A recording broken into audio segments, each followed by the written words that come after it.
Paul Esnault prend le train pour se rendre à des obsèques dans une petite ville nommée La Haye. Il y a autrefois passé les vacances d'été chez ses grands-parents. Il se remémore le dernier été, l'été 1964, à partir duquel il n'est plus revenu dans cette petite ville de Touraine. Ce fut l'été des initiations amoureuses, l'été où il est sorti de l'enfance. Bonjour à tous et bienvenue sur Sensation. Nous recevons aujourd'hui Pierre Filoche, auteur du livre Ce bel été 1964 aux éditions Serge Safran. Bonjour Pierre. Bonjour. Alors quand et comment est venue l'idée d'écrire ce livre et pourquoi l'avoir écrit?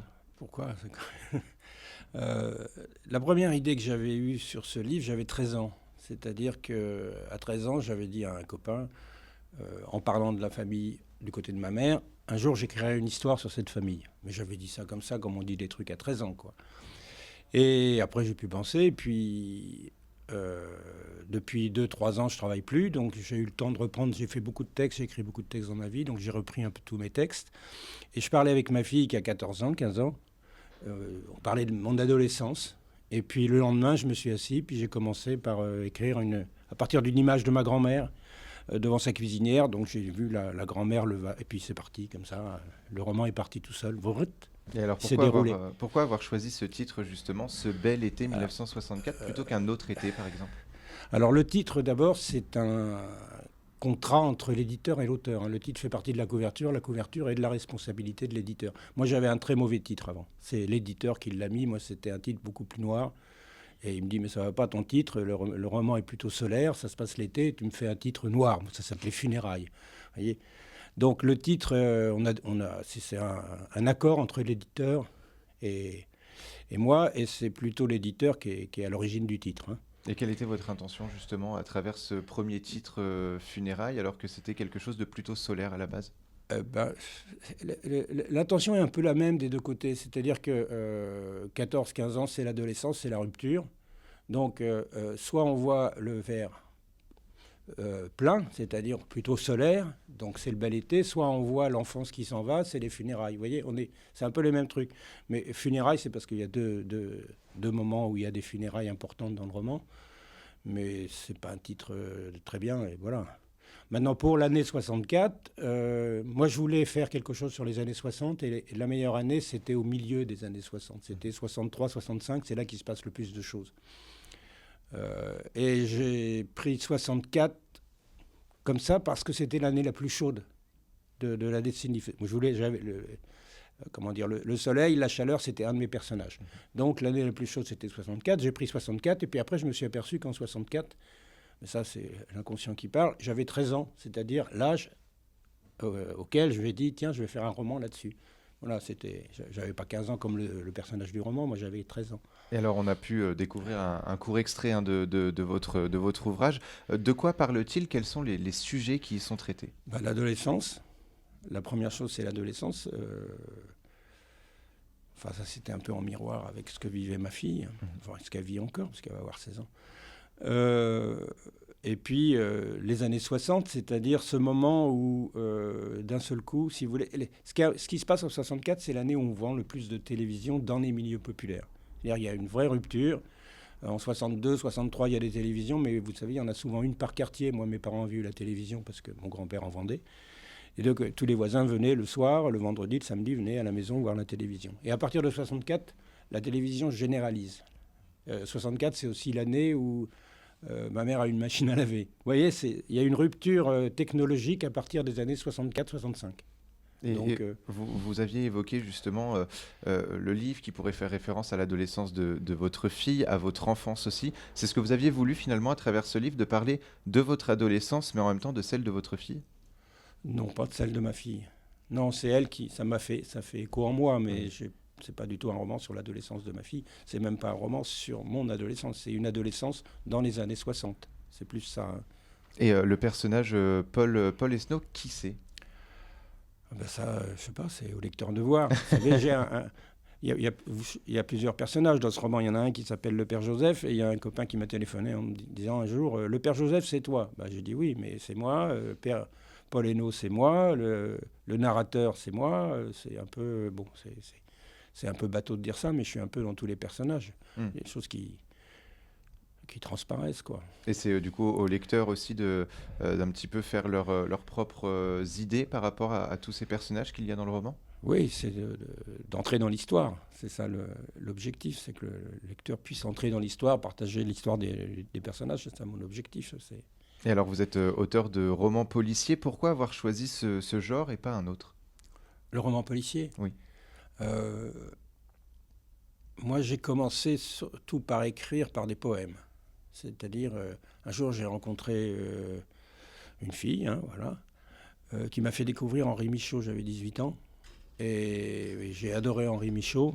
Donc, ça a été le départ. Et à partir de là, pendant 10 ans, je faisais beaucoup de poèmes, beaucoup de poésie. Je lisais beaucoup de René Char et tout ça. Et puis, un peu plus tard, j'ai rencontré une autre fille qui, elle, m'a fait découvrir Manchette. Et là, j'ai découvert Manchette et puis Chandler, et j'ai trouvé que c'était des romanciers superbes à l'époque, hein, j'avais 30 ans, et donc je me suis mis à lire beaucoup de polars et à faire du polar. Vous voyez, j'ai changé de route à ce moment-là. Et vous avez totalement arrêté la poésie ou c'est quelque chose que vous Non, continuez un petit peu à écrire? j'ai fait d'haïku il n'y a pas très longtemps, il y a 2 ans. C'est par moment. Hmm. Et qu'est-ce que ça vous apporte justement la poésie? Parce que c'est une façon de s'exprimer un peu différente par Ouais. rapport à un roman basique. Qu'est-ce qui se diffère entre les deux? Euh, je ne peux pas dire que je fasse beaucoup de poésie, hein. Je veux dire, en 10 ans, en 5 ans, j'en ai peut-être fait une dizaine de poèmes, quoi. Voilà, c'est plus un délassement, la poésie, pour moi. Au Et roman, c'est pas pareil, il faut construire, c'est pas le même travail. alors vous êtes titulaire d'une maîtrise de droit et d'un diplôme d'études supérieures spécialisé en sciences politiques. Vous vous passionnez ensuite pour l'écriture. Comment vous est venue justement cette passion? Vous l'aviez évoqué en début de cette émission. Déjà, dès vos 13 ans, vous pensiez à écrire. Est-ce que c'est quelque chose que vous avez mis un petit peu à l'écart pendant un temps ou est-ce que vous écriviez d'abord pour votre plaisir? Euh, c'est une vieille idée, moi, j'avais cette vieille idée, mais c'était une idée un peu fantasmatique. Vous savez, un jour j'écrirai, un jour j'irai dans l'espace, un jour, voilà, c'était un peu comme ça, quoi. Et non, j'ai toujours écrit, je crois. En même temps, il faut les manger, il faut les bien travailler. Mhm. Donc, non, j'écris à peu près régulièrement depuis l'âge de 19 ans, avec des périodes où j'écris beaucoup, d'autres où je peux ne pas écrire pendant 2 ans ou 3 ans, vous voyez. C'est avec des grandes phases, une phase de poésie, une phase de roman noir, et là, je suis vraiment parti dans le roman tout court, quoi. Et donc vous êtes auteur, je le rappelle, de ce bel été 1964 qui n'a rien à voir avec ce que vous écrivez généralement. Pourquoi avoir choisi une écriture un peu plus légère en relatant votre enfance à travers tous les personnages? Bah, je ne sais pas si elle est légère, ça c'est un jugement de valeur. Je, on peut pas dire, c'est pas un roman autobiographique. C'est-à-dire, je suis pas en train de relater mes souvenirs, mon enfance. La toile de fond, oui, mais par exemple, ça se passe dans une entreprise d'électricité où on vend des télévisions. Mon grand-père vendait des télévisions. J'ai des choses comme ça. Ça se passe à La Haye. J'allais effectivement à La Haye, mais jamais en vacances l'été, vous voyez. Donc, c'est c'est un roman à partir de choses autobiographiques, quoi, d'éléments autobiographiques. Et l'enfance, la maltraitance, la ruralité et l'errance sont des thèmes récurrents abordés dans vos livres. Pourquoi traiter ces thématiques? Voilà. Bah, la maltraitance, parce que ça fait partie de mon enfance. Moi, j'ai été assez maltraité pendant que j'étais enfant, durant mon enfance, quoi. Vous avez dit quoi d'autre? La ruralité? La ruralité, l'errance aussi. La ruralité, je sais pas. Si je parle beaucoup de la ruralité, peut-être. Enfin, je sais pas. L'errance, ben si, j'ai beaucoup voyagé, peut-être, hein. J'ai fait beaucoup de stops, moi, quand j'étais beaucoup plus jeune. Est-ce que vous J'ai avez fait- des projets d'écriture Là, j'ai un texte qui doit sortir en janvier, qui est complètement sur autre chose. Et puis, j'en ai un en chantier en ce moment sur la question de l'enfermement. Enfin, voilà.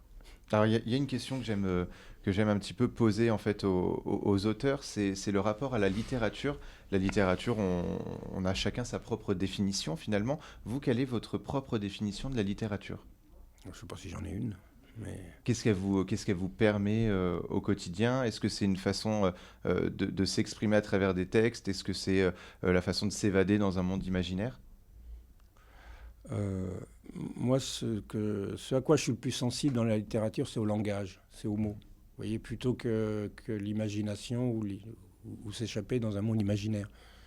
Euh, Moi, je pars de la poésie, donc c'est le langage, la façon dont les mots sont traités, vous voyez, c'est ça que j'adore. Voilà. Merci beaucoup, Pierre Filoche, d'avoir été avec nous sur Sensation. Je rappelle que vous êtes l'auteur du livre Ce bel été 1964 aux éditions Serge Chaffran. Cette émission a été enregistrée dans les salons du restaurant Sarmonie à Paris. Merci de nous avoir accueillis. Et pour revoir ou réécouter cette émission, rendez-vous sur notre site et application Radio Sensation.